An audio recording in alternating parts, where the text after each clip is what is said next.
Elena Martinez was cleaning the executive floor at 3 a.m., her 6-month pregnant belly making every movement a careful calculation, unaware that the CEO, working late in his corner office, had been watching her struggle for weeks, a man whose own losses had taught him to recognize quiet desperation when he saw it.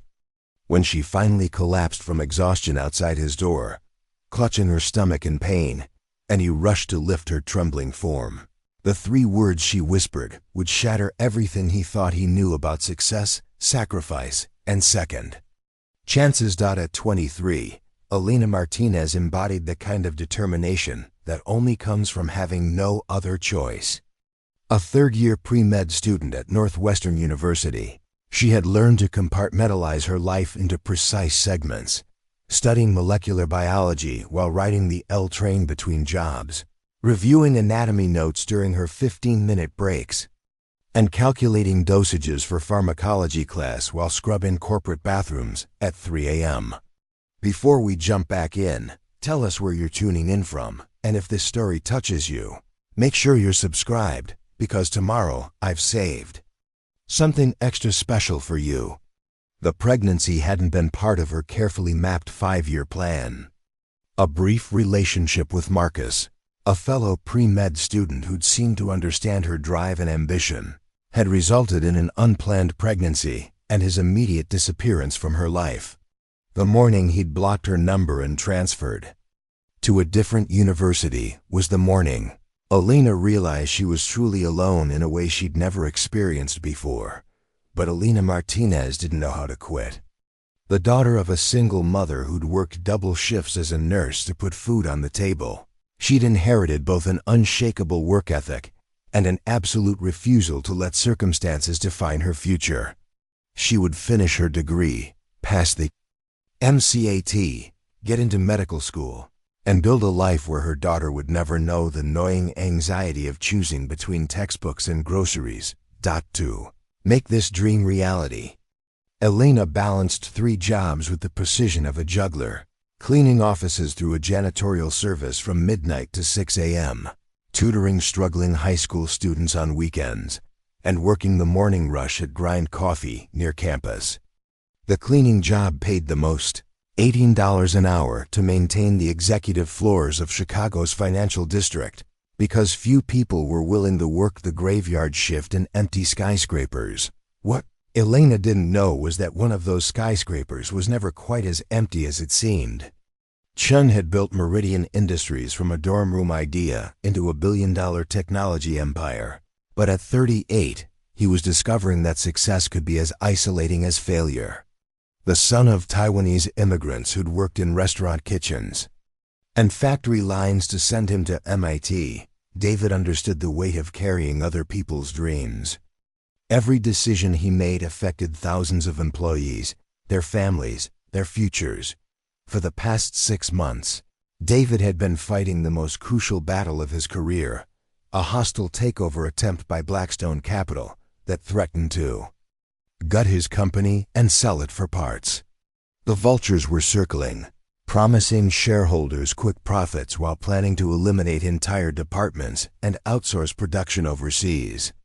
David knew that giving in meant betraying not just his vision, but every employee who'd helped build something meaningful. So he worked 18-hour days blurred into 20-hour marathons. His corner office had become his world, a space furnished with a leather couch that doubled as his bed, a coffee machine that worked overtime, and floor-to-ceiling windows that offered a view of a city that never slept. It was during one of these endless nights that David first noticed her. The cleaning woman worked differently than the others. Where most moved quickly through their tasks, eager to finish and leave, she moved with careful deliberation. She would pause to straighten a painting that had shifted slightly crooked, or ensure that conference room chairs were perfectly aligned. There was something almost reverent about the way she worked, as if she understood that someone's livelihood depended on the impression this space made. But it was her condition that caught his attention and held it. Even from his office doorway, David could see that she was pregnant, the careful way she maneuvered around furniture, the brief pauses where she'd place a hand on her lower back, The protective way she cradled her belly when she thought no one was watching. David found himself timing his work breaks to coincide with her cleaning schedule. Not in any creepy or intrusive way, but with the fascination of watching someone who clearly needed help but was too proud to ask for it. He recognized something in her posture, her determination, her refusal to let circumstances slow her down. It reminded him of his mother, who'd worked 2 jobs while pregnant with his younger sister, never complaining, never slowing down. 3 weeks into watching this quiet drama unfold, David began leaving small gestures in his wake unopened. Bottle of water on his desk where she couldn't miss it, or ensuring the building's heat was turned up on particularly cold nights. He told himself these were basic human courtesies, nothing more. But the truth was more complicated. David's marriage to Rebecca had ended 3 years ago, not from lack of love, but from his inability to be present for anything beyond his work. She'd wanted children, a family, a husband who came home for dinner more than twice a week. When she finally left, taking their shared dreams of parenthood with her, David had convinced himself that he was better suited to building companies than families. Watching this young woman work so hard to build a future for her unborn child stirred something in David that he'd thought was permanently buried. Here was someone fighting for the very thing he'd lost through his own choices, the chance to be present for a family, to build something more meaningful than quarterly earnings reports. Elena Martinez needed to survive long enough to achieve her dreams. David Chun needed to remember why those dreams mattered in the first place. Neither knew that fate was about to force them to confront what they were really fighting for. Thursday night, October 15th, started like any other shift for Elena. She'd pushed through her coffee shop morning despite a persistent headache, skipped lunch to save the $8 she couldn't spare, and arrived at Meridian Industries at midnight, carrying the weight of exhaustion that had become her constant companion. David was drowning in documents. Blackstone Capital's final build offer sat on his desk, a proposal that would enrich shareholders while destroying his life's work. The board meeting was in 9 hours, and he still needed to finalize his counterproposal to save the company. Elena began her routine on the lower floors, but each step felt heavier than usual. By the time she reached the executive level at 3:15, her hands were trembling and dark spots danced at the edges of her vision. Light streamed from under the CEO's office door. She knocked softly. "Excuse me, sir, I'm here to clean." "Should I come back later?" "No, please come in," came a hoarse voice. "I'll stay out of your way." For the first time in weeks of careful observation, they occupied the same space. Elena entered, cautiously, taking in the exhausted man surrounded by scattered papers. His usually pristine appearance had wilted tie loosened, sleeves rolled up, hair disheveled from running his hands through it. "Long night?" she asked gently, beginning her work with practiced efficiency. David looked up, really seeing her for the first time. Not just the pregnant cleaning woman he'd been watching from a distance, but a young woman with intelligent eyes and remarkable composure, despite obvious fatigue. "The longest," he admitted. "I'm David Chun, Elena Martinez." She paused as the baby shifted, one hand moving protectively to her belly. "I hope I haven't been disturbing you these past weeks." "Not at all. Actually, your attention to detail is impressive. Most people rush through their work." Elena smiled, the first genuine smile David had witnessed. "My mother always said how you do anything is how you do everything." As Elena continued cleaning, David found himself drawn into conversation. When she mentioned her pre-med studies, he discovered she was researching biotechnology applications identical to Meridian's current projects. Her insights were sophisticated, her understanding of cellular regeneration therapy remarkably advanced. "You're studying medicine while working nights?" David asked, genuinely impressed. "3 jobs, actually," Elena said matter-of-factly. "Medical school won't pay for itself, and neither will she." She gestured to her belly with a wry smile. That's when David noticed the tremor in her hands, the way she gripped his desk for support. "Elena, when did you last eat?" She paused, calculating. "I had half a granola bar around 6 p.m. yesterday." "Yesterday?" David's voice sharpened. "That's over 20 hours. "I'm fine," Elena insisted, but as she bent to retrieve a fallen document, the room began spinning violently. She straightened too quickly, black spots exploding across her vision. "Elena," her knees buckled. The world tilted sideways as she fell, hands instinctively protecting her unborn daughter. David lunged forward, catching her just before she hit the marble floor. Her slight frame felt fragile in his arms, her face ghostly pale against his dark jacket. "Elena, can you hear me?" Her eyes fluttered open after terrifying seconds. Confusion gave way to mortification as awareness returned. "I'm sorry," she whispered, struggling to sit up. "I'm so sorry. I don't know what happened. Don't apologize," David said firmly, keeping his arms around her for support. "When did you last see a doctor?" The question broke something inside Elena. Weeks of held-back tears suddenly threatened to spill over. The exhaustion, the fear, the crushing weight of facing everything alone, it all rushed to the surface in the face of unexpected kindness. She leaned closer, her voice barely audible. "I can't afford one." 3 words that shattered David's understanding of her situation completely. Preparing and narrating this story took us a lot of time, so if you are enjoying it, subscribe to our channel. It means a lot to us. Now back to the story. "Not yet," Elena added in a whisper so soft David had to strain to hear. "Maybe after the baby comes, when I can work more hours." Those words, "not yet," hit David like a physical blow. Not "I don't need one" or "I'm managing fine," but "not yet," as if basic healthcare was a luxury she was saving toward. A distant goal rather than a fundamental necessity. Here was a brilliant woman carrying new life, working herself to collapse because prenatal care was beyond her reach in one of the world's wealthiest cities. "Elena," David said gently, helping her to his office couch. "Let me help you." "I don't need charity," she replied automatically, pride flaring even in her weakened state. "It's not charity." David searched for words that wouldn't wound her dignity. "It's recognizing someone with the determination to succeed against impossible odds." Elena studied his face in the dim lighting, looking for pity she couldn't accept or hidden motives. Instead, she found genuine respect and something unexpected recognition, as if he saw his own struggles reflected in hers. "Why would you want to help me?" David thought of his parents working multiple jobs to fund dreams they'd never lived to see.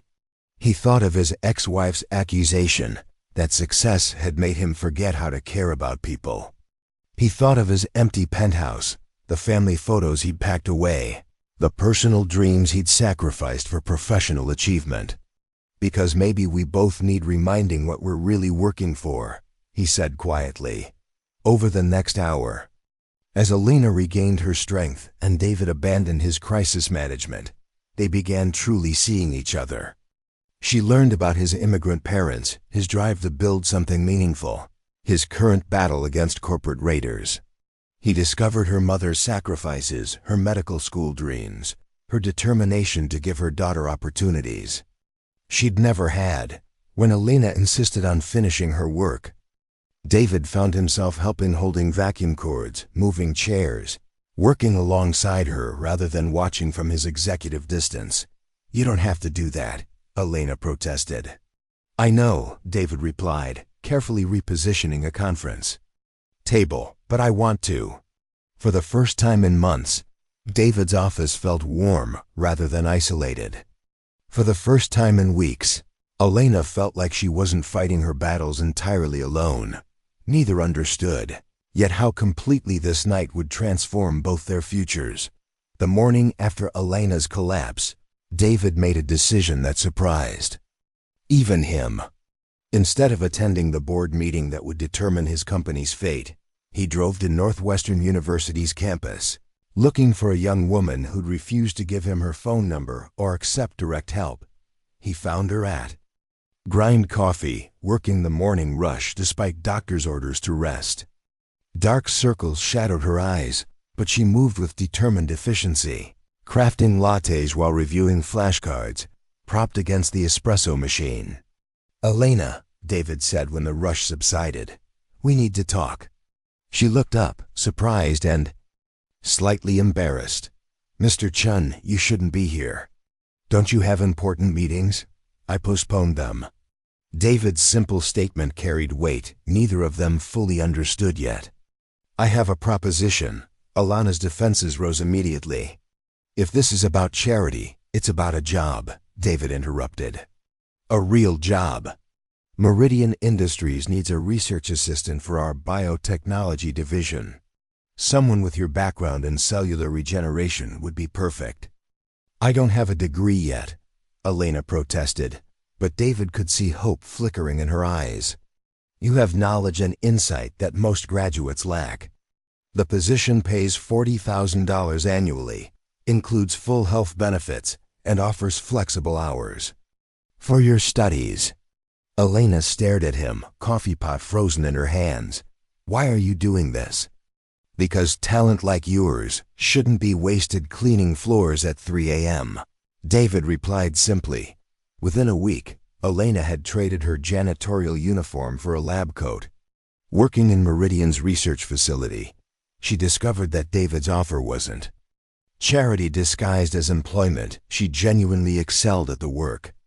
Her fresh perspective on regenerative medicine impressed even the senior researchers. David found excuses to visit the lab frequently, ostensibly checking on projects, but really watching Elena bloom in an environment that challenged her intellect. She asked questions that made experienced scientists reconsider their assumptions, proposed solutions with elegant simplicity, and brought an empathy to medical research that came from understanding what it meant to need healing. Their professional relationship gradually deepened into something more personal. David began bringing Elena lunch, insisting it was company policy to ensure pregnant employees maintained proper nutrition. Elena started staying late to help David review research proposals, offering insights that proved invaluable to his decision-making. "You." "No," Elena said one evening as they worked side by side in his office. "Your counter-proposal to Blackstone is solid, but you're missing something." "What's that?" David asked, genuinely curious. "You're arguing with numbers, but they're thinking about emotions. Shareholders don't just want profit, they want to feel proud of what they're investing in. Show them the human impact of your research." David paused, pen halfway to paper. "That's brilliant. My mother taught me that people don't remember what you tell them, they remember how you make them feel." As autumn deepened into winter, their connection intensified beyond professional collaboration. David found himself looking forward to Elena's insights on everything from business strategy to life philosophy. Elena discovered that beneath David's corporate exterior lived a man who genuinely cared about making the world better. But their growing closeness created new tensions. Elena worried about office gossip, about being seen as the pregnant woman who'd slept her way into a good job. David struggled with the ethics of his feelings. Was he taking advantage of someone in a vulnerable position? "People are talking," Elena mentioned one December afternoon, her hand resting on her now 8-month belly. "What kind of talking?" David asked, though he suspected he knew. "The kind where the poor pregnant girl obviously traded favors for her position," Elena said quietly. "Maybe I should look for work elsewhere." "Elena, no." David's response was immediate and fierce. "You earned this position. Your work speaks for itself." "Does it?" Elena challenged. "Or does it look like the CEO's charity case got lucky?" The question hung between them, forcing both to confront feelings they'd been carefully avoiding. Elena's pregnancy complications arrived without warning. At 34 weeks, routine lab work revealed dangerously high blood pressure. Her doctor ordered immediate bed rest, threatening to hospitalize her if she didn't comply. "I can't afford to stop working," Elena protested to David when he insisted she take medical leave. "The baby's coming soon, and I need to save every penny." "Your salary continues during medical leave," David assured her. "Focus on staying healthy." "That's not how the real world works for people like me," Elena shot back, frustration breaking through her usual composure. "You can afford to be generous because you've never had to choose between rent and groceries." Her words stung because they carried truth. David's privilege had always been invisible to him, the safety net of never wondering if he could afford basic necessities, the luxury of making decisions based on principles rather than desperation. Meanwhile, Blackstone Capital intensified their takeover pressure. They discovered David's distraction with employee welfare programs and used it to paint him as a CEO who'd lost focus on shareholder value. Board members began questioning his judgment, particularly regarding his attention to a single research assistant. The crisis came to a head during the December board meeting. Blackstone's representatives presented evidence of David's inappropriate relationship with Elena, photos of them working late together, records of her unusual hiring, documentation of her medical benefits usage. "Mr. Chun," Blackstone's lead negotiator said with predatory satisfaction, "it appears your personal interests have compromised your fiduciary responsibility to shareholders." David sat in the conference room, surrounded by men in expensive suits who'd never worked a midnight shift or skipped a meal to pay bills, and realized that everything he'd built was being reduced to innuendo and scandal. "Elena Martinez," David said clearly, "is the most talented researcher this company has ever employed. Her insights have saved us millions in development costs and positioned us at the forefront of regenerative medicine." "Is that why you hired a pregnant woman with no degree?" Board member Harrison smirked. "I hired someone whose intelligence and integrity remind me why we started this company," David replied. "Something I'm beginning to think some of you have forgotten." But as the meeting concluded with demands for Elena's termination and David's resignation, he understood that his feelings for Elena had given his enemies the weapon they needed to destroy everything he'd worked to build. The question was no longer whether he could save his company or help Elena achieve her dreams. The question was whether trying to do both would end up costing them everything. Elena's water broke at 2:47 a.m. on a snowy January morning, 5 weeks earlier than expected.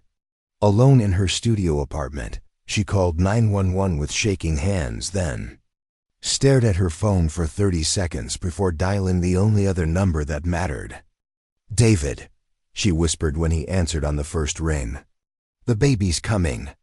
He arrived at Northwestern Memorial Hospital before the ambulance, having broken every speed limit in Chicago.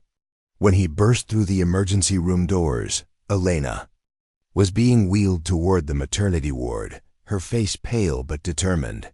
"Sir, are you the father?" a nurse asked. David opened his mouth, then closed it. The truth was complicated. He wasn't the father, but he'd become something else entirely. Someone who cared more about Elena's well-being than his own reputation, more about her dreams than his company's stock price. "I'm her emergency contact," he said simply. What David didn't know was that 3 floors above, in the hospital's administrative wing, Blackstone Capital's lawyers were preparing the final documents to seize control of Meridian Industries. They'd scheduled the hostile takeover for 9 a.m., timing it for maximum psychological impact when David would be distracted and vulnerable. During the 18-hour labor that followed, David experienced a revelation that had nothing to do with business strategy or corporate warfare. Sitting in the hospital waiting room, holding Elena's hand through contractions, he understood what his ex-wife had tried to tell him years ago. Success meant nothing if you had no one to share it with. "David," Elena gasped between contractions. "If something happens to me, nothing's going to happen," he said firmly. "But if it does," she insisted, "promise me you'll make sure she gets opportunities." Real opportunities, not just charity. Elena, I promise you'll be around to give her those opportunities yourself. But Elena's blood pressure spiked dangerously during transition.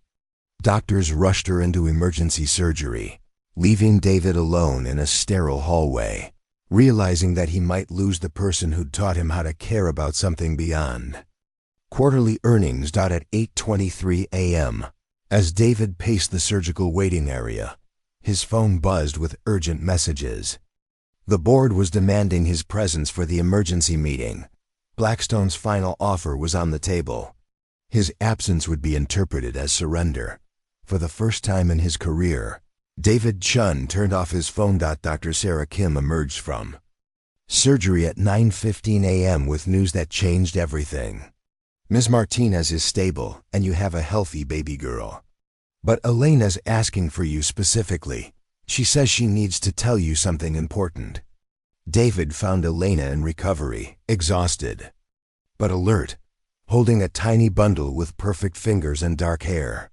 The sight of them together, this woman who'd fought so hard for her dreams, now holding the future she'd sacrificed everything to protect, broke something open in his chest. Her name is Sophia, Elena whispered. Sophia Grace Martinez.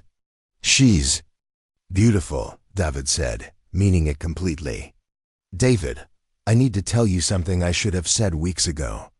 Elena's voice was soft but steady. I love you. Not because you helped me, not because you gave me a job, but because you saw me as worthy of help when I couldn't see it myself. David felt tears he didn't know he was capable of shedding. Elena, let me finish, she continued. I know. This complicates everything. I know your company is in trouble because of me. But I needed you to know that what we have isn't about desperation or gratitude. It's about choosing each other. Elena, David said quietly, taking her hand. I love you too. I love your strength, your brilliance, your refusal to give up on your dreams. I love that you made me remember mine. David's phone, forgotten on the bedside table, buzzed with an emergency call from his assistant. Mr. Chun, the board voted. Blackstone has controlling interest. They're demanding your resignation by noon, or they'll fire you publicly. Elena heard every word. Go, she said immediately. Fight for your company. I'm not leaving you. David, you've spent 15 years building that company. Don't lose it because of me. You're not the reason I'm losing it, David replied. I'm losing it because I forgot that companies exist to serve people, not the other way around. You reminded me of that, but Elena was already reaching for her laptop, which David had brought from her apartment days ago. What if we don't have to choose? What if there's another way? With Sophia sleeping in her arms, Elena began typing with one hand, pulling up the research data they'd been developing together. Your regenerative medicine patent, the one we've been perfecting. What if instead of selling to Blackstone, we license it directly to medical centers? Elena, you just gave birth. You need to rest. I need to save the man I love from losing everything he's worked for, she replied with fierce determination. What followed was the most unconventional corporate battle in Chicago's history. From Elena's hospital room, with Sophia nursing quietly beside them, they crafted a counter-proposal that would revolutionize how Meridian operated. Instead of focusing purely on profit, they would become a hybrid company, part traditional corporation, part medical research foundation. The regenerative medicine patents would be licensed at cost to public hospitals, while premium pricing for private practices would fund continued research. It's brilliant, David said, watching Elena work despite her exhaustion, but the board will never approve it. Then we take it directly to the shareholders, Elena replied. Your parents didn't invest their savings so their son could build a company that prioritizes profit over people. Tell that story. At 11:47 a.m., 13 minutes before Blackstone's deadline, David walked into the boardroom carrying Elena's proposal and a new understanding of what leadership really meant. Gentlemen, he announced, I have a counter-offer that will make this company more profitable and more meaningful than anything Blackstone could ever achieve. The presentation that followed drew on everything Elena had taught him about connecting with people's hearts, not just their wallets. He spoke about his parents' sacrifices, about Elena's determination, about the responsibility successful people have to lift others up rather than climbing over them. When the vote was called, the shareholders chose David's vision over Blackstone's. Quick profit by a margin of 68%. But the real victory was the text message David received an hour later. Sophia and I are proud of you. Come home soon. Elena, for the first time in his life, David Chun knew exactly where home was.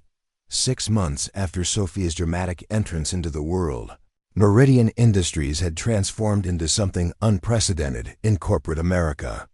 The hybrid model Elena had envisioned from her hospital bed was working beyond anyone's expectations. Public hospitals were licensing their regenerative medicine technology at cost, while premium clients funded research that was revolutionizing treatment.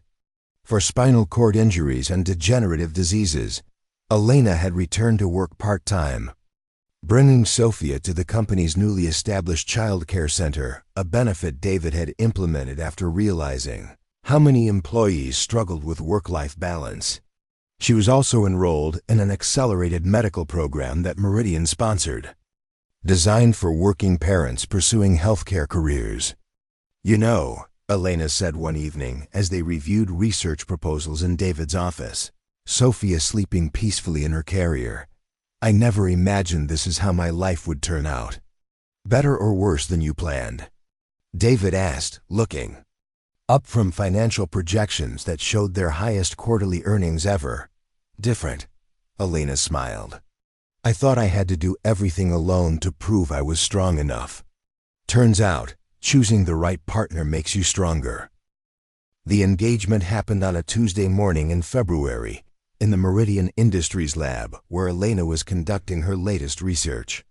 David had been planning something elaborate dinner at the city's finest restaurant, perhaps a romantic getaway, but when he watched Elena discover a breakthrough in cellular regeneration while simultaneously bouncing Sophia on her hip, he realized that this moment, surrounded by the work they both loved, was perfect. Elena Grace Martinez, he said, pulling a ring from his lab coat pocket, will you marry me? Elena looked at the ring, a simple band with a lab-created diamond, ethically sourced and environmentally responsible. Exactly what she would have chosen, and laughed through her tears. David Chun, she replied. I thought you'd never ask. Their wedding 6 months later was held in the hospital courtyard where Sophia had been born, surrounded by friends who'd become family, the nurses who'd cared for Elena, the researchers who'd become her colleagues, David's parents who'd flown in from California, and Elena's mother, who wept with joy at seeing her daughter's dreams come true in ways she'd never imagined possible. When I first watched you building your future one night shift at a time, David said in his vows, I thought I was observing someone else's story. I didn't realize I was watching my own life begin. When I collapsed in your office, Elena responded, I whispered that I couldn't afford help yet. But you taught me that the most valuable things in life, love, partnership, family, aren't things you save up for. They're gifts you choose to accept when they're offered with an open heart. 3 years later, when young entrepreneurs and struggling students visited Meridian Industries seeking advice, Elena and David would always tell them the same thing. Success isn't about climbing higher than everyone else, it's about pulling others up with you. The Meridian Foundation, established with Elena as its director, had revolutionized healthcare access in Chicago's underserved communities. They'd opened 3 clinics staffed by medical students who received full scholarships in exchange for community service, creating a pipeline of doctors who understood what it meant to struggle for opportunities. The most sustainable businesses, Elena would tell aspiring entrepreneurs, are built on the principle that everyone deserves a chance to reach their potential. When you invest in people, they invest back in ways that create lasting value. David, now serving as both CEO and father to Sophia, who'd inherited her mother's curiosity and her adoptive father's determination, would add with a smile, "Sometimes, the most transformative moment in your life looks like a crisis." Elena collapsed in my office, but that collapse built the foundation for everything meaningful we've created since. On Sophia's 4th birthday, as the family celebrated in their home, a restored brownstone in a neighborhood that had benefited from Meridian's community investment programs, Elena reflected on the journey that had brought them together.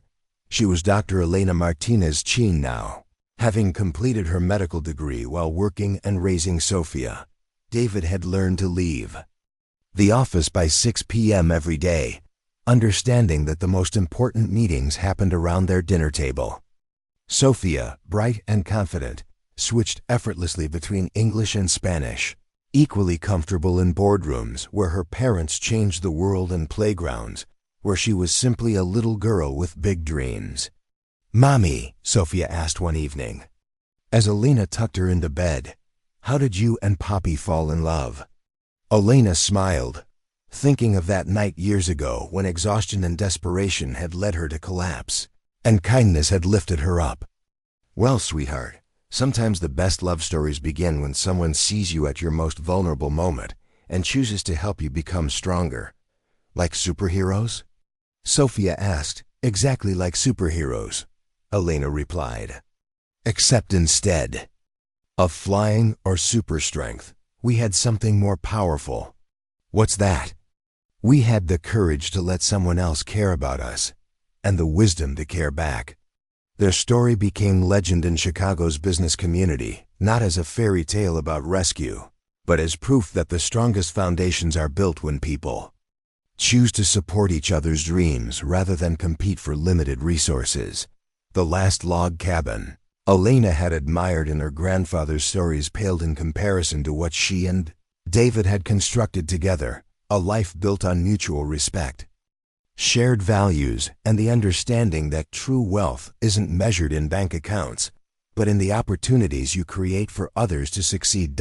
As David often said in his speeches to business students, the most successful partnerships in business and in life happen when two people stop trying to do everything alone and start believing they're worthy of help, worthy of love, and worthy of building something beautiful together. Their brownstone still stands today, filled with laughter and dreams, a testament to the truth that some collapses are actually the foundation for everything you never knew you needed to build. Up next, you've got 2 more standout stories right on your screen. If this one hit the mark, you won't want to pass these up. Just click and check them out. And don't forget to subscribe and turn on the notification bell so you don't miss any upload from us.